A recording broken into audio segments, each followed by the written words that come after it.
राम नाम की लूट है, लूट सके तो लूट, अंत समय पछताएगा जब राम जाएंगे छूट। 22 जनवरी को राम मंदिर का उद्घाटन हो रहा है। उद्घाटन से पहले हर कोई राम नाम की लूट में लगा हुआ है। इस लूट में सबका हिस्सा है।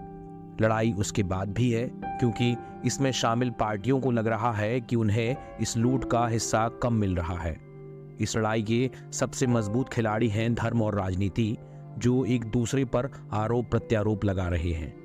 चारों पीठों के शंकराचार्यों में से एक का कहना है कि राम मंदिर का उद्घाटन अगर प्रधानमंत्री नरेंद्र मोदी करेंगे तो हम क्या वहां ताली बजाने के लिए जाएंगे?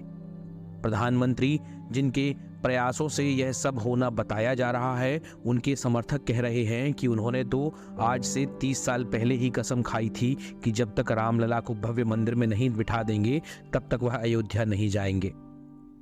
अब वे राम जी को लेकर अयोध्या जा रहे हैं। इसके अलावा साधु संतों का यह भी कहना है कि यह राजनीतिक राम है, जिससे एक राजनीतिक दल को फायदा हो रहा है, और धर्म कर्म पर तो साधु संतों का अधिकार है। इस कारण पहला हक उनका बनता है। राजनीति करने वालों का कहना है कि हमने इसके लिए दशकों की लड़ाई लड़ी है, विदेशी दुश्मनों के साथ, घरेलू दुश्मनों से भी, जो रामलला को उनका घर दिलाने का विरोध कर रहे थे। ऐसे में पहला अधिकार हम नेताओं का ही बनता है। इस सबसे दूर खड़ी है जनता, जिसका धर्म और राजनीति दोनों से बराबर का वास्ता है। उसके हिस्से फिलहाल दूर से तमाशा देखना ही आया है। धर्म और राजनीति के चक्कर में फंसे बेचारे राम सोच रहे हैं कि किस जंजाल में फंस गए। इससे अच्छे तो उनके भक्त हैं, जो बड़ा घर ना सही लेकिन भक्तिभाव से प्रेम और श्रद्धा तो देते हैं।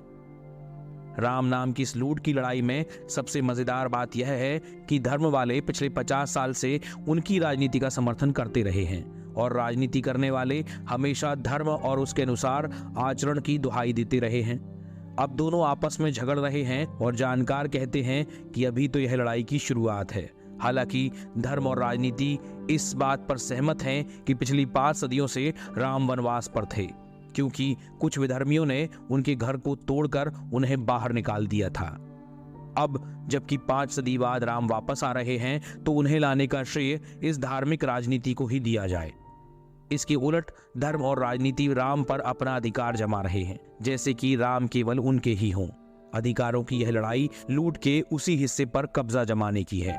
जो भी हो, इंसानों के साहस की दुहाई तो दी ही जा सकती है कि अब भगवान राम को भी जमीन पर लाने का दावा इंसान करने लगे हैं, और अब भगवान भी अपना काम कराने के लिए इंसानों पर निर्भर हो गए हैं। राम को अपनी जागीर मानने वाले ऐसे ही लोगों पर शायद गुजरे जमाने के मशहूर शायर कुंवर महेंद्र सिंह बेदी कह गए हैं कि तू तो हर दीन के दौर के इंसान का है, कम कभी भी तेरी तौहीर ना होने देंगे। हम सलामत है ज़माने में तो इंशाअल्लाह तुझको एक कौम की जागीर ना होने देंगे।